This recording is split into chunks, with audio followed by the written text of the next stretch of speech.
Muy buenas noches. Vamos a hablar de las sociedades que existen en el Perú. Un cordial saludo y muchísimas gracias a mi amigo Jesús Escobar. Hermano, gracias por tu gran interés, porque tus aportes fueron muy significativos y valiosos para esta materia. Porque yo de entrada dije, que me escriba todo el que quiera, que tenga dudas, que yo le explico más o alguna cosa. Y también por favor escríbame que me quiera hacer consejos, sugerencias para yo mejorar la forma de explicar y dar la clase. Y ahí mismo me empezaste a escribir, hermano, usted puede mejorar esto y aquello, haga esto y aquello, ensaye esto y aquello, tal. Después me escribiste, hermano, ese tema de intangibles, goodwill, know-how, cuando explicaste con la Coca-Cola, eso quedó un poquito confuso, vuelva y explíqueme, bueno, volvimos a explicar todo lo que usted me decía y lo ejecutamos. Usted tuvo ese interés, hermano, que donde iban resultados, siquiera otros 4 o 5 cada uno, y queda con el 10% del interés y de energía tuya, pues, estaríamos ganadísimos, hermano. Hasta constituiríamos una sociedad con ellos 5, ¿sí me entendés? De manera que muchas gracias, hermanazo. Y entonces vamos a hablar de las sociedades del Perú, la tierra de uno de los 10 mejores jugadores y goleadores en la historia de los mundiales según la FIFA, el maestro de maestros Teófilo Cubillos. Entonces, básicamente en el Perú, pues allá tuvimos un código de comercio como decir este, pero resulta que era de 1902, era muy viejo.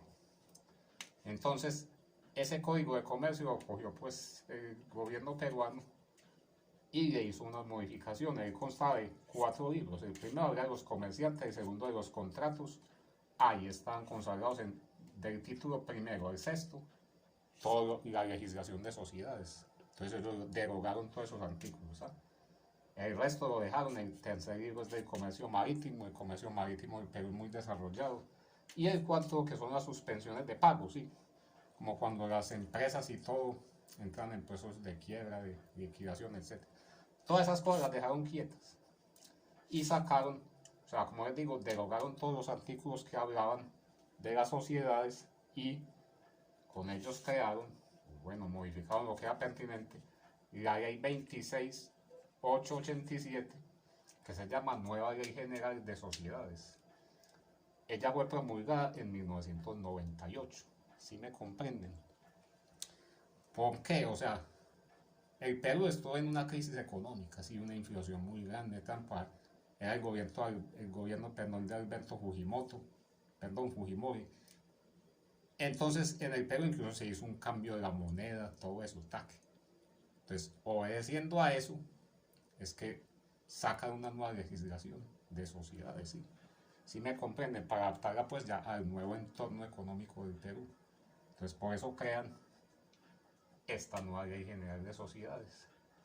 Entonces, bueno, podemos decir que en el Perú, permítame, qué pena, estoy andando con unas gafas prestadas por las cuales no sé ni pasar, si quieren que les diga.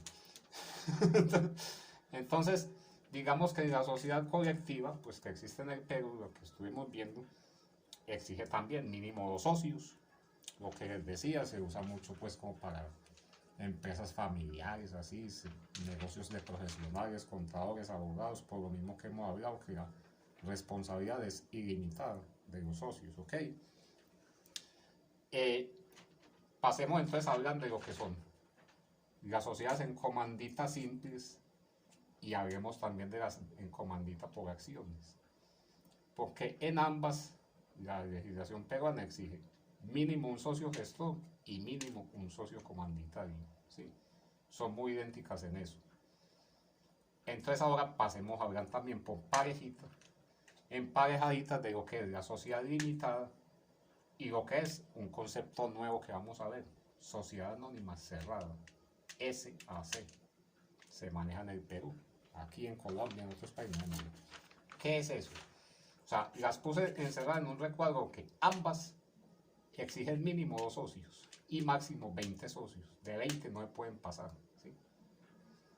Pero entonces digamos que la sociedad de responsabilidad limitada digamos que antecedió a la otra, ¿sí?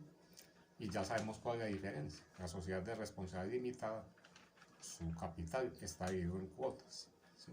Mientras que la anónima está dividido en acciones, lo mismo que aquí, ¿sí? En comandita simple va a estar el capital dividido en cuotas y el que es en acciones, en acciones, ¿sí? Esa es la diferencia, básicamente esa, nada más esa. Pero entonces fíjate que también tienen en común esas dos cuestiones, mínimo socio y máximo 20. Ok, pero entonces, ¿qué nos dice también allá esa legislación peruana? Aquí es como donde está la diferenciación que yo necesito que me entiendan bien. Que entonces dentro de lo que son las sociedades anónimas en general,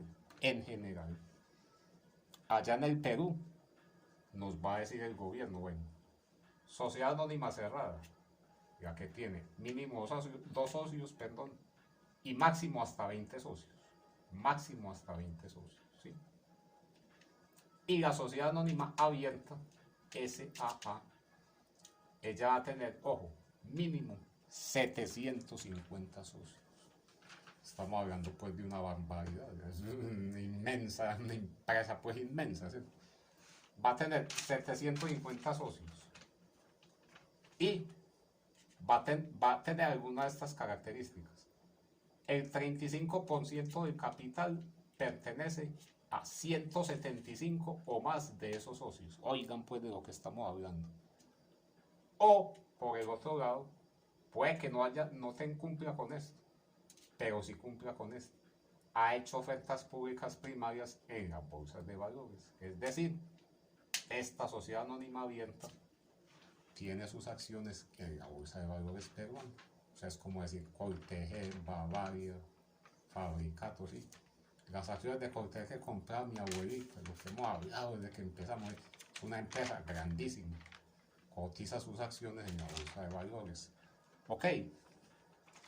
Entonces ya, en ese orden de ideas ya sabemos, la sociedad anónima cerrada no está en la bolsa de valores.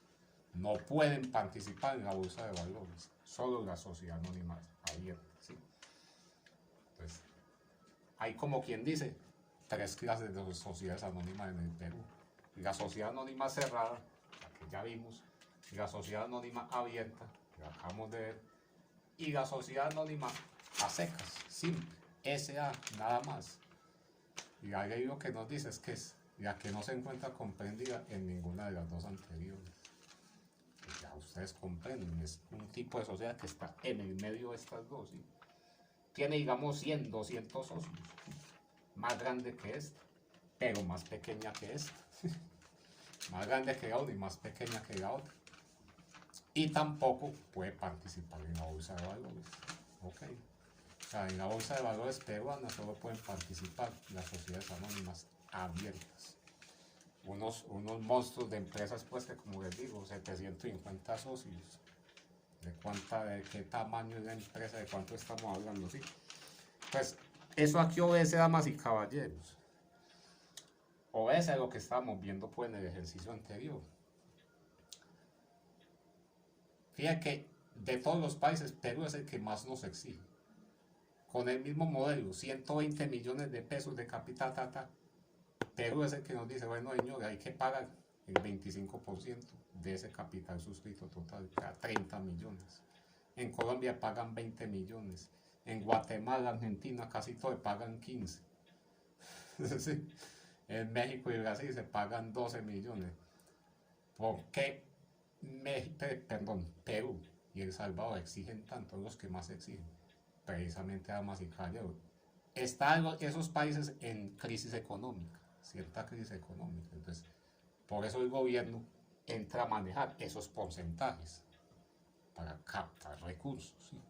Captar recursos del gobierno del Estado según el entorno económico.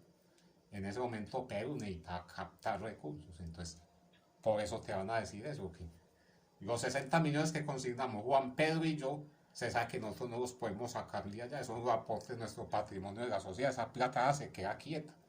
Entonces plata que ya el sistema bancario puede operar con ella, ¿sí me comprenden? Los aportes de sociedades ya van a servir pues al sistema, para reactivar la economía, porque es plata que no podemos tocar, ¿sí me comprende?